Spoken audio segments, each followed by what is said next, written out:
On parlait de ce sondage. CSA pour CNews. À la question « L'islamisme constitue-t-il une menace pour la France ?» Découvrons les résultats. 78% répondent oui, quant à 22% répondent non. Mais ce qui est intéressant, c'est d'aller dans le fond des choses.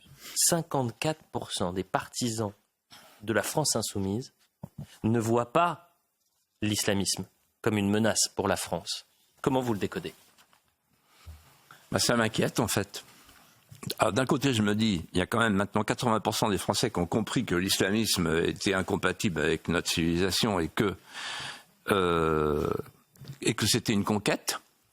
Les gens comprennent, il suffit d'aller dans les banlieues. On sait ce que c'est que la conquête, y compris les tags. Ça, c'est le point positif. Mais le point négatif, c'est qu'il y a 22% de Français qui sont encore derrière Mélenchon, le chef de la 5e colonne. À tel point que dans la France insoumise, on considère en majorité que l'islamisme ne constitue pas une menace pour la France. Voilà, parce qu'en fait, l'islamo-gauchisme, c'est l'antisionisme des islamistes,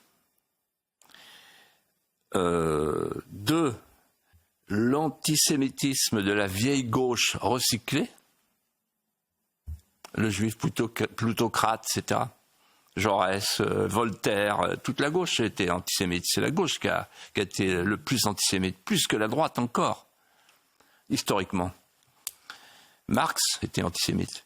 Et puis troisièmement, l'anti-occidentalisme, le décolonialisme, du wokisme, voilà. Et tout ça, ça fait une idéologie. Vous savez, ça me rappelle un mot de Jacques Julliard qui disait « Moi, j'ai connu dans ma vie 3 glaciations intellectuelles et politiques. Le stalinisme, le maoïsme et maintenant l'islamo-wokisme. » Il a dit ça avant de mourir. C'est très juste.